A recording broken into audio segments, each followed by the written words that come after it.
Passar pela experiência de ter uma depressão, sem dúvida nenhuma, é uma experiência muito dolorosa. Mas conviver com alguém que tem depressão também é bastante doloroso. Nesse vídeo, eu vou ler aqui um comentário de uma pessoa lá do Insta e ela vai falar pra gente um pouquinho de como ela se sente e a gente vai falar um pouquinho sobre isso. Vamos lá? É hora de despertar.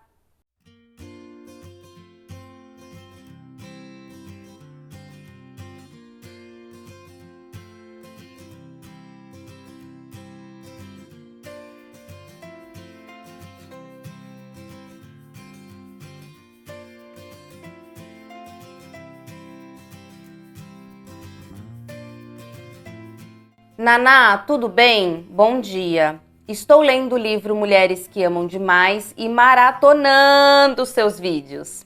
Estou me identificando muito e sinto que não tenho mais volta, pois me despertei para algo que o universo há anos tenta me dizer e eu ignorei. Sou uma mulher que ama demais e meu companheiro tem depressão. Você poderia falar sobre isso? Quando ele está comigo, fica super bem, mas temos um relacionamento ótimo e de muito companheirismo.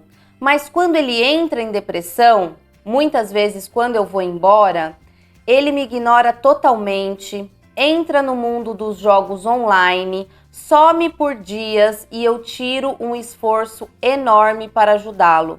Além disso, fico extremamente preocupada, penso nele o dia todo e esqueço de mim. Sinto também uma necessidade de ser amada, algo que vejo que vem do ego.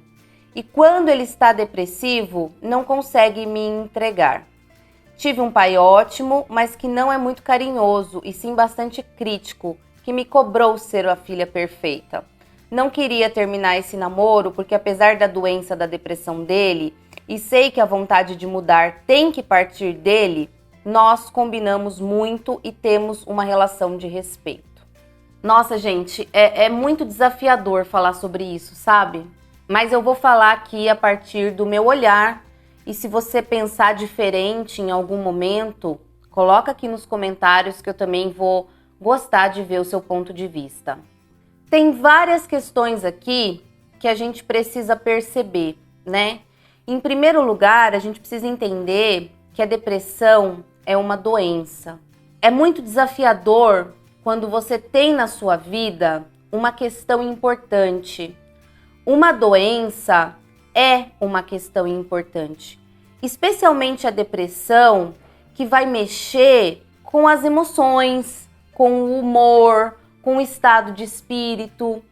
Então, você conviver com uma pessoa com depressão, eu imagino que você fica o tempo todo pensando o que você pode fazer para tirar a pessoa daquele estado. E eu acho que essa é a primeira consciência que a gente precisa ter. Não é algo que a gente possa resolver. Então, é uma situação que a gente vai compartilhar ali na vida do outro, porém, a gente precisa saber qual é o nosso lugar e até onde a gente pode ajudar ou interferir. E esse limite para uma mulher que ama demais é muito difícil de ter. Quando você tem uma questão importante na sua vida, uma doença, um vício, por exemplo, são questões importantes. Qualquer pessoa na sua vida vai vir sempre em segundo lugar. Em primeiro lugar, você tem que lidar com o vício. Em primeiro lugar, você tem que lidar com uma doença. E isso é muito difícil de compreender quando a gente está falando de uma pessoa que tem um padrão de dependência emocional.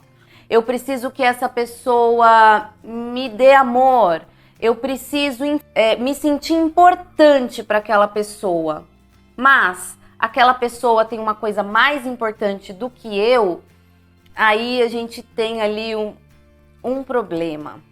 Porém, nesse ponto, a gente tem que ter uma uma racionalidade, assim, sabe? E entender que a gente também não tem culpa.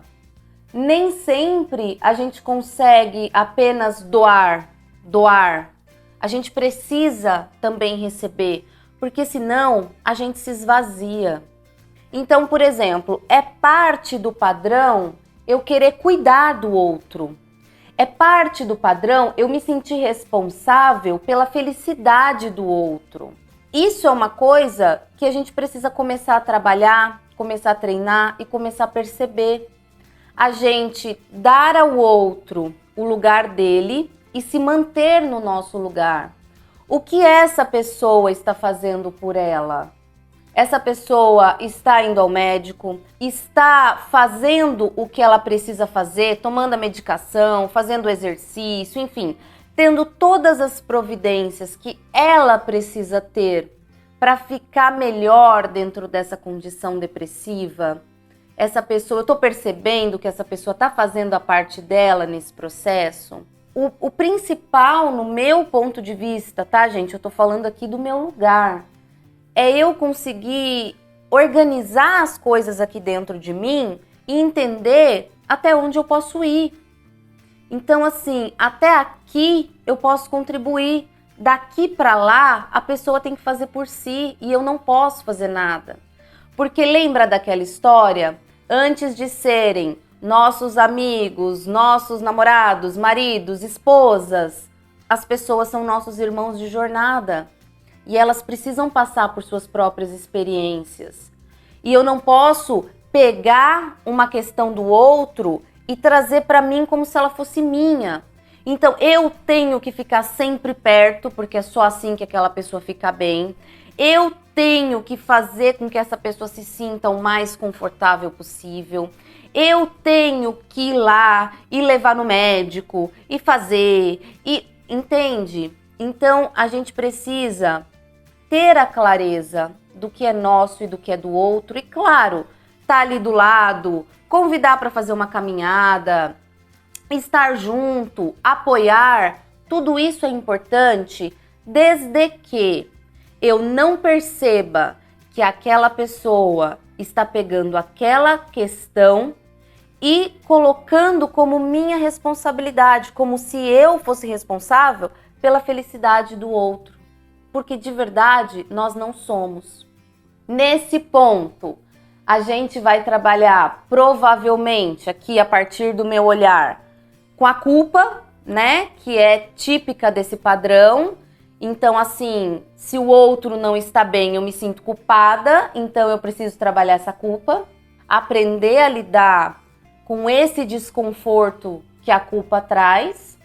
Então, gente, esse vídeo vai ficar super longo se eu não parar por aqui, mas o que eu quero dizer, se a gente não tomar cuidado, além de não conseguir ajudar da maneira correta, a gente ainda se perde na questão do outro. Tem uma parte desse processo que a gente precisa entender e aceitar que não é nossa, que é da pessoa. E aí a gente precisa tratar a outra pessoa como o adulto, como a adulta que ela é, e dizer para ela ou para ele qual é sua responsabilidade dentro do seu próprio processo de cura e de recuperação. Eu espero que esse vídeo ajude de alguma forma. E me desculpem o vídeo super longo, mas eu ainda não aprendi a falar de coisas complexas de maneira simples. E eu espero que de alguma maneira isso possa ajudar a todas as pessoas que estão passando por isso. Muito obrigada se você chegou até aqui e eu vejo você no próximo vídeo. Um beijo e até lá. Tchau, pessoal!